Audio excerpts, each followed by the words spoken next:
Hello, all my happy froggy people. How's everyone doing today? I know I'm here. I'm kind of tired. I have no idea what's going on with me. I think, could it be the cold weather? Could it be that I'm older? I catch myself kind of like, I could take a nap. And then I'm like, no, I'm not doing it. I'm stubborn. I'm stubborn in that way. I don't know. How's everybody doing? We're expecting some colder weather. It's supposed to be really horrible in this way in my area. I'm not sure how everybody else is going to handle it, but I do wish you the best in your coldness if it's coming to you.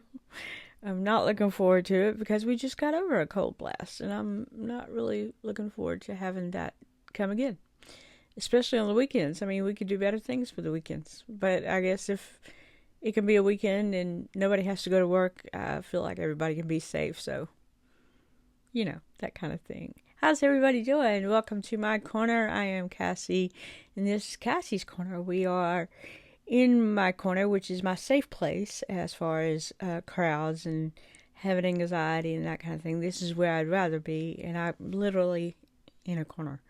It used to be Cassie Chats, but to say that really, really fast, and I kind of speak in a fast dialogue, it doesn't roll off the tongue like Cassie's Corner, and my grandson kind of liked it. So, but we're here and we talk about depressive behaviors, depressive thoughts, depressive behaviors. Did I say that already? We just talk about how ways to get out of ways to help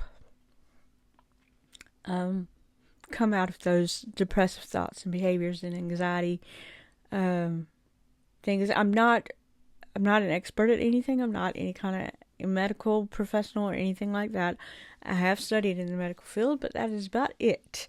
Otherwise, we're talking about an experienced person who has dealt with a deep, dark depression, whereas they could not move from the bed for about 10 to 15 years. So I kind of know what it's like to have to deal with all this sadness and darkness and instability. That is a big part of it. Like I could be very not stable in my thoughts. I could be like happy one minute and be kind of like crisis like down and out in the next minute. So it's kind of a very not stable situation. But if you would and you like my channel, please like, subscribe, and hit that notification bell. Let me know where you're from. Leave me a comment and like and subscribe. Let YouTube know that I fit their algorithm and they can recommend my videos a little bit more, and that way I can reach more people who are anxious or maybe needing to hear this information, maybe wanting to feel better and don't have the necessary means to do so. They don't have anyone, saying that they'll be there for them or giving them a polite way of coming out of the depression the way that they should. Everybody, I remember when I was at my deepest and darkest, everybody was like, well, think different. Well, okay, there's the key right there. I need to think different. But right now, my brain is sad, and I don't have the means by which to think different. I don't have that I don't have a clue how to think any differently. I wake up like this. I wake up feeling like this. I wake up just dread the day, rolling my eyes, just and then it's that way all day long, and then I go to bed with the same feeling. So I don't know how to think differently right now. Right now I need someone to talk to, but I don't need it to be a psychiatrist over there like I mean, give me something more. Give me hints. Give me a trick. Help me. And this is all I'm here to do. It's just help. I don't ever want anyone else to feel as sad as I did. And I was very, very low person. Very not wanting to be here type of person, but not in the way that I would have been, okay, let me harm myself. I won't ever it's not that I love myself too much. I just don't want anyone behind me. Like, that is a terrible blow to someone else left on the earth. To think, why wasn't I enough for her to stay? Why wasn't, loving me or me loving her, it wasn't enough to stay? And the reason I know that people think in that way after a person has committed the big S word is because I have dealt with it several times. What could I have said? It's 3 o'clock, people. That clock, it always tells on me. I had a cousin that I was kind of raised with, on my Grand Natives farm. We'd go and visit with him in the summer. I would go to my aunt's house and, things like that. We grew up childlike. And when he committed the big S word long ago, I felt like, could I have helped him? Was it something I said? Was it something I did? And no. The answer to those were no, because if he was going to do it, he was just going to do it. And that side of the family kind of has a long history of the big S thoughts. So there's that. There's nothing. There's a way to coax someone out of it. There's a way that they can feel better, but you really have to. I think hearing this kind of information will help somebody. I would really hope that none of you out there at that last leg and thinking, the world is going to be okay without me. Well, absolutely no. The world is not going to be a better place without you. It leaves a hole in a various amount of people that may not be your family, may be friends. I have a young guy, I think he was in his 30s, I think he was like right at 30 or 31, and close to the family. He would spend the night here like all through high school and that kind of thing with my son. And his picture's like right in front of me right now. He committed the big S word, and me being like a mother figure to him, I'm like, what? I miss him. I'm never gonna, there's a hole in my heart for missing him, and I'll never be able to have that replaced because it was him, and nobody can ever be like him. So we're gonna help.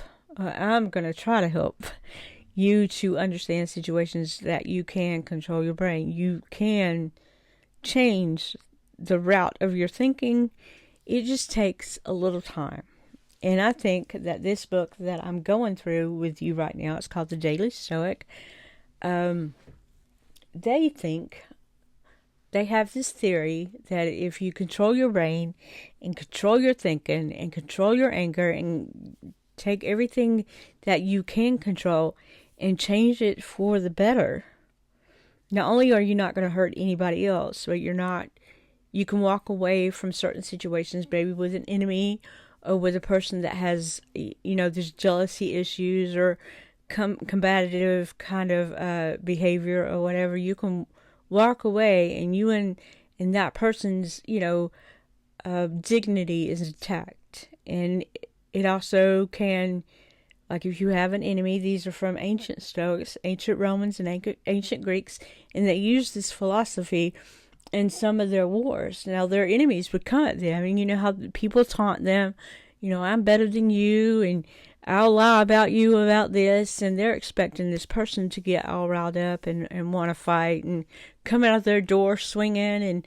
when they did not deal with the anger in a very volatile and angry way, it kind of shocked their adversaries, and in that way they could win the battle because they were going to behave in a way that was not expected.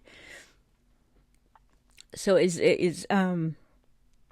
feel like that when Jesus walked the earth as a person, that he most likely behaved in this way, not only because he was perfect, and I'm not saying he even knew what a Stoic was or what Stoicism was or anything like that, but because he was perfect, he did not want to damage his relationship with anybody else. He didn't want to get mad, and he didn't want to, he was perfect. He didn't get mad. He didn't come out and want to battle everybody that said a negative word to him. He was being persecuted for things that weren't true. People relying, on him and ready to hurt him and kill him for the things that he was teaching or for the things that he stood for. And he didn't battle any one of them when they carried him to his cross. I don't, sure, he had some, I'm in human form and this is going to hurt. I'm sure that probably was like, he was probably like very tense about it, but he didn't battle with them. He knew what was coming.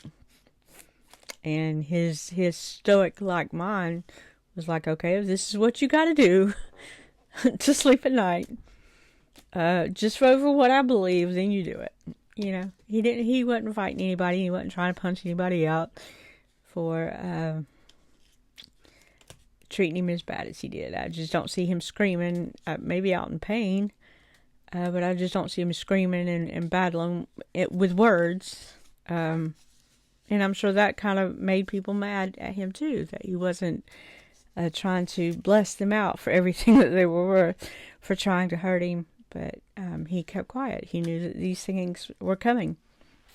So, with that being said, we are going to continue. I think I did my video like really bad yesterday. I think I did day 19 twice, but it was supposed to be like day 19 and day 20.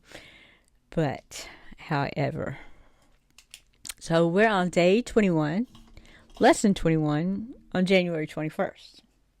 21. 21 is a bad age. It's where everything is that you want, the drinking and the voting, everything. I don't know. It's where you become an adult and you become an adult overnight. So people make silly decisions in my mind. I didn't learn to drive till I was 21. Weird things. Okay. And we're on today's lesson is called a morning ritual. Now, as I go over this, I kind of want you to think, what is your thought in the morning? What is the first thing you think of in the morning? The first thing I think of is, why did my dogs wake me up? And then I have to sit. If they'll just leave me alone for a few minutes, I can grasp onto, oh my gosh, what a wonderful day, I'm awake. And that's every morning. I kind of have to wake up before I can say that, though. I have to get my bearings together. But sometimes there's a lot of people that have morning rituals. And here are some questions you can ask yourself to put your mind on the right track as you wake up in the morning. Ask yourself the following first thing in the morning. What am I lacking in freedom from passion? What for tranquility? What am I, a mere body, a stakeholder, or reputation? None of these things. What then, a rational being? What then is demanded of me? Meditate on your actions. What then is demanded of... how did I steer away from serenity? How did I steer away from serenity? That's a good question to ask yourself every day. How did I steer away from serenity? What did I do that was unfriendly, unsocial, and uncaring? Another good question. And what did I fail to do in all of these things? And Epictetus said this in his discourses. Many successful people have a morning ritual. For some, it's meditation. For others, it's exercise. For many, it's journaling, just a few pages where they write down their thoughts, fears, and hopes. In these cases, the point is not so much the activity itself as it is the ritualized reflection. The idea is to take some time to look inward and examine. Taking the time what Stoics advocated more than almost anything else. We don't know whether Marcus Aurelius wrote his meditations in the morning or at night, but we know he carved out moments of quiet alone time, and that he wrote for himself, not for anyone else. If you're looking for a place to start your own ritual, you could do worse than Marcus's example and Epictetus's checklist. Every day, starting today, ask yourself these same tough questions. Let philosophy and hard work guide you to better answers, one morning at a time, over the course of a life. So I have hinted on journaling before, and a lot of therapists go into journaling and think that if you write something down, that you can go back to it and kind of keep a record of what your thoughts are. Obviously, the Stoics had done the same thing. Epictetus actually had a checklist for the things that he was looking for in his daily work. And a lot of them, like it says, unfriendly, unsocial, uncaring. What can I have done better? Was I any of those things? Meditate on your actions. What is demanded of me? Did I steer clear of serenity? How could I have chosen a different path? And this is just an every morning, not for the past times, because the past times have been over. We learned that the other day. Last week is gone. Yesterday is gone. You can't go back and think about what you could have done. Let's just think forward. What can I do to care? What can I do to be friendly? What can I do to grab on serenity if you're doing it in the mornings? This is what you want to look forward to. This is what you want to find in your behavior as you're going about your day. I talk about finding somebody to appreciate them and finding people to appreciate and to let them know, because once you voice that certain kindness, that certain grateful attitude, it will come much easier the more you do it. And you can find a way that is so much easier to be grateful for you. And then I have also said to start small. Start your affirmations if you believe in affirmations. And affirmations are very powerful. They don't seem like it if you're just saying them and you have your mind kind of in that pothole that you put all your thoughts in. But they do end up eventually being very powerful. What you are is what you think. That is very much in the Bible. As a man thinketh, so he becomes. So if I sit there and think, oh, I'm horrible. I'm a horrible person. I'm just a horrible person. I'm just horrible. I'm not going to get anywhere. My brain is not going to get anywhere. I'm not going to grow in any form of this. I'm a lazy person. The more I say I'm a lazy person, the lazier I'm going to get. We really have to talk ourselves into being, however better, and I'm not by my judgment, but however better you feel you want to be. If you want to have more energy, tell yourself, I'm going to have some energy today. I'm going to make sure I do this and this and this and this. Or make it a 2-time list. Make sure you do this and this, and then add more things to it. You don't have to start off big. Just start off real tiny baby steps. Everything, even babies learn to walk with baby steps. First they take a little step here and a little step there. Their parents are holding their hand. They don't get up and just start walking and take off running the next day. It just does not happen that way. Baby steps. Everything is baby steps. And you will eventually get to where you feel like you want to be. What happened to me was not an overnight thing. I worked exceptionally hard at turning my brain around, turning it inside out, and becoming the person I used to be. Someone actually told me I was bubbly today. Really? Wow. I'll take that. That's who I was when I was a very bubbly person. I always loved to laugh. I always loved to, and I really appreciate that comment because it took me so long to get here. It took me forever. I was not happy with myself. Miserable, but being miserable is not all it's cracked up to be. You think it's easy because you're not accomplishing much and you're not trying to do a whole lot, but it's exhausting. It is so draining. It can be draining for other people. People are just looking at you like, oh my God, here she comes. And you're thinking it's because you are who you are. But no, it's from being exhausted from having to hear the negative. Have you ever noticed someone doing that to you? Like, oh no, not her. Because they know the negative's coming. They know that those negative thoughts are going to penetrate their ears no matter how much they want to ignore it. It's not you. It's not a personal stab. It is a lot of people, when they have peace and they have happiness and they have joy, they want to protect that. But if they're constantly hearing negative, negative, negative, that their own peace, their own joy, their own happiness can be compromised. And it's easy to fall into a pattern of complaining as if somebody else would. So people are really, really, this is my peace and I'm being protective of it. It's not like I don't want Cassie here. I just don't like her. It's not that. It is not that. I don't want Cassie to rob me of my joy. I don't want her negative to steal my positive. So we have to work with how we behave, depressive or not. We have to work with how we behave with other people. I'm not asking you to always be joyful, but always be joyful.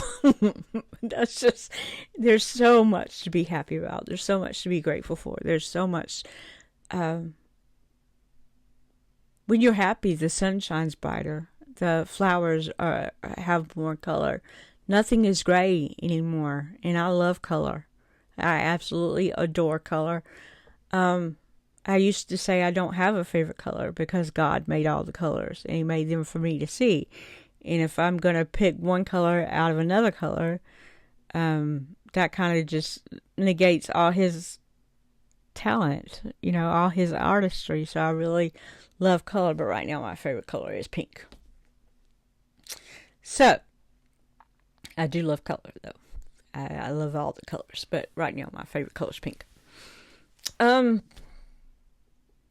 everybody doing? How is your day going? Are you as tired as I am? Because I'm not understanding this at all.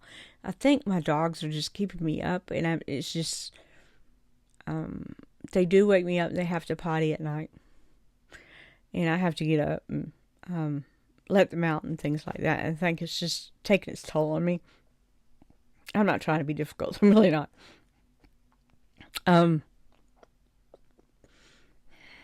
I think I did a boo-boo. I talk about stomach issues. I have real bad stomach issues, but I just drank a milkshake.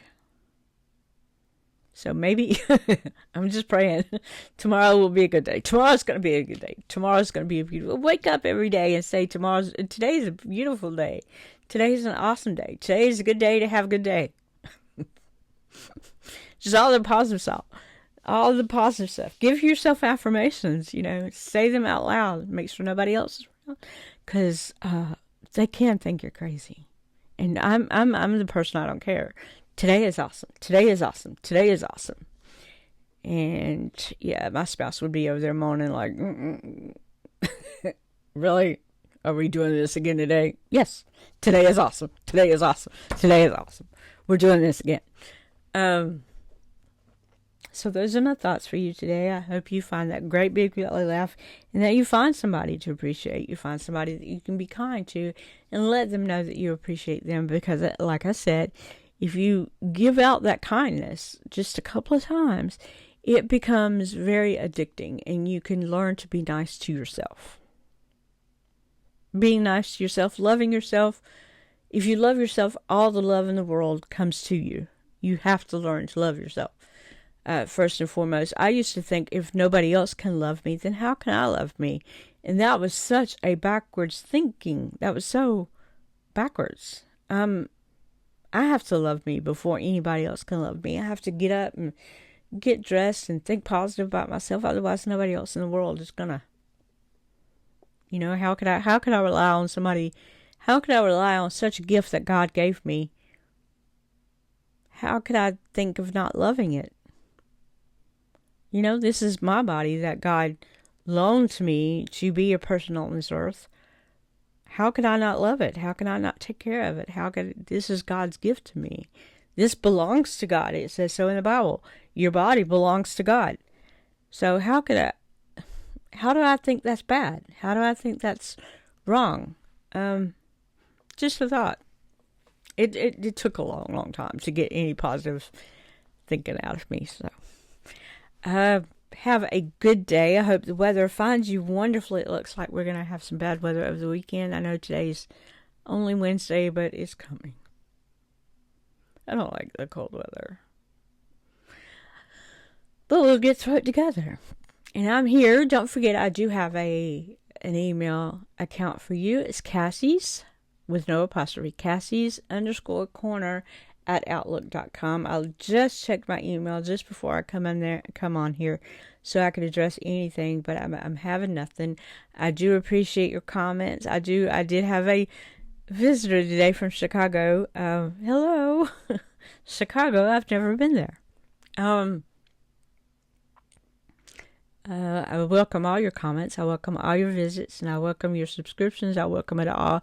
I'm so grateful that I'm reaching people and that people are finding what I have to say comforting, because it seems so simple. It is simple, really, but it takes a lot of courage to change the way you think, especially if you're comfortable in your thinking, if that is what you've done for some odd years, 5 years or more. It's kind of like they tell you that if you do something for 21 days, is automatically a habit. Well, 10 to 15 years of doing the same thing over and over, but I can wake up today and think differently, feel differently, and be different. That is a challenge. That is a different way of life. So if you can do it, and I know you can, because I can. I am no hero. I am no special case. I'm probably the worst case scenario in my life. And I know a lot of people that probably really had a lot worse than I have. I have no, I'm not anything special. I'm not a special case. I'm trying to say I'm just a normal, everyday person that has had some difficult times in life, and everybody in this world has had some kind of difficult time in their life, in their childhood, they've had something, they've lost someone, there have been depressing thoughts through everyone, I do believe. Everyone. It's just how you treat it and how you overcome it. Are you mature enough to say, hey, this does not need to happen anymore? I'm not behaving in a way that my children can be proud of me. And that was the kicker to say to myself, is that this is not the person that I want my children to see. And they saw it for 10 to 15 years. In their formative years, they're in their 30s at this moment. So think about what I'm telling you. They were like 14 and 15 and 16, and it's very stressful to think that way, that they had to see, in their most impressive years, that they had to see their mom be not weak, just different. You're not weak. If you're fighting depression, you've got to be the strongest person on this planet, because it is deep and it is dark and it can be life debilitating. It can be life changing. It's sad. It is so awfully sad. So never think that you're weak because you're depressed. No, you're having thoughts. You're having negative thoughts about past times that you have learned that you cannot control. You are fighting those demons with every part of your physical being, every part of your mental being, and you're not laying down and just giving up. You're fighting. Come out on the other side a winner. That's all it takes. That's all it takes. You can do this. I know you can. I've done it. I know you can. Trust me. So, everybody have a wonderful, wonderful day. Everybody enjoy the weather that is thrown at them. I know it's going to be, in places, it's going to be really, really bad. But you got to find some joy in something. There's probably going to be a lot of ice on the roads in this area, and I'm talking about middle Georgia, metro Atlanta kind of area. A lot of black ice. We have black ice where ice is frozen on the road, but you can't really tell it's ice. Just be extremely, extremely careful. Even if you're late going somewhere, you're either going to get there, or you may have to stay at home, but get there slowly, get there safely. Think about everybody else. Think about somebody else on the road. Don't try to get outside and be a hero and try to get there in record time, especially in the ice. It's just not a good choice. You can't fight nature. You just cannot fight nature. Take your time. Get dressed early. Get there early. Be safe. Try not to hurt anybody else. And I will see y'all next time with tomorrow's lesson. What is tomorrow's lesson? We'll find out, won't we? The day in review. Dun, dun, dun. So today we had morning ritual, and on the 22nd, we're going to have the day in review. So we will find all that out tomorrow. Y'all have a wonderful day. Thank you so much. Bye.